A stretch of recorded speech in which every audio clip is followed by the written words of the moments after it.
All right, welcome back. Lake Tahoe now looking much cleaner than it did just a few years ago, thanks to the efforts of a local nonprofit. Joining us now is Colin West of Clean Up the Lake. Colin, your recent dives showing some good results.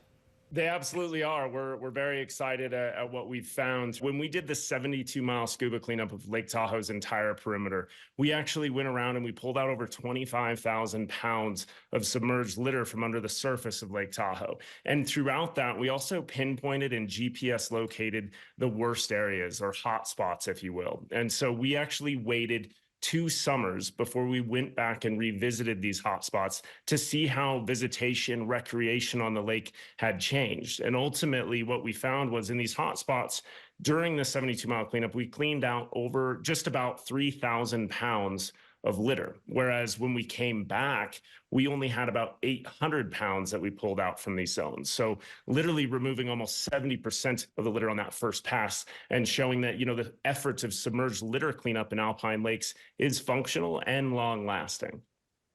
Yeah, you guys got to be pretty excited when you see that, all this hard work and getting the word out and raising awareness seems to be taking hold. Yeah, absolutely. Sharing these results we feel like are important because we want to understand, what works and what doesn't. And so ultimately seeing that when our organization can deploy our conservation dive teams in areas around Tahoe or nearby alpine lakes, we can actually try and restore that lake bed and that natural environment closer to how it was in the early days. And so, going back and seeing this, we also got to do some deep dives and look deeper to see how far this problem goes. And, unfortunately, we did see that there is still some high litter loads in about that 35 to 55 foot zone of Lake Tahoe as well. Yeah, what are some of the logistical problems with the deeper dives, maybe that we don't consider? I mean, obviously it's harder to bring stuff up the deeper you go, but what are some other challenges that make that so hard?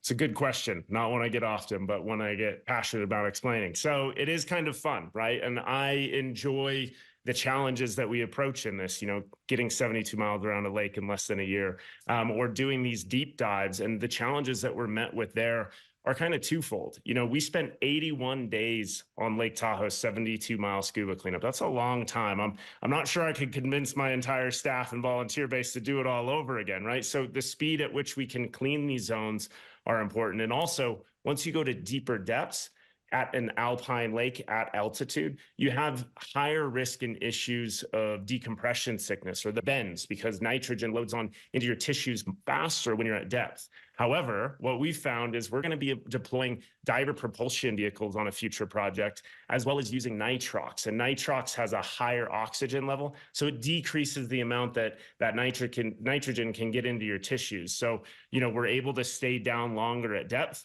And these underwater scooters that we hold on to and ride around will let us get through zones that maybe aren't as littered quicker, so that hopefully cleaning up this depth range of 35 to 55 feet in the future will be more possible. I got to admit, just over the last couple of years, there seems to be more recognition among just everyday people about, picking up their trash and packing out what they pack in and not leaving a mess because, Tahoe's something for all of us to enjoy. It is. And, and I think I look at, where our organization is at. And yes, we have pulled out over 71,000 pounds just since the pandemic of litter in our lakes around the Sierra. However, at the same time, working with people like you and your network, this gets the word out, right? And I tend to look back and think about the interviews like this that I've done and the message that we've all put out together about, being better stewards of our environment. And I hope to think that that's where the real impact is, where, viewers watching us now can really understand that it's important for them to make change where they can. Use reusables because every little thing does make a difference. Colin, if someone's watching this at home, how can they get involved in the mission that you guys are doing? Absolutely. I think there's many different levels that people can get involved in helping us clean up the lake, if you will. I mean, look at their own personal impact, bring a reusable water bottle around, not a plastic one, bring a reusable coffee cup. Those things, over the course of a month or a year have a serious impact on the amount of waste that you personally are leaving in the environment, or you might put it into a garbage can or a recycling bin. But there are recycling issues today that it's not as easy as it once was. And also feel free to check out our website, cleanupthelake.org.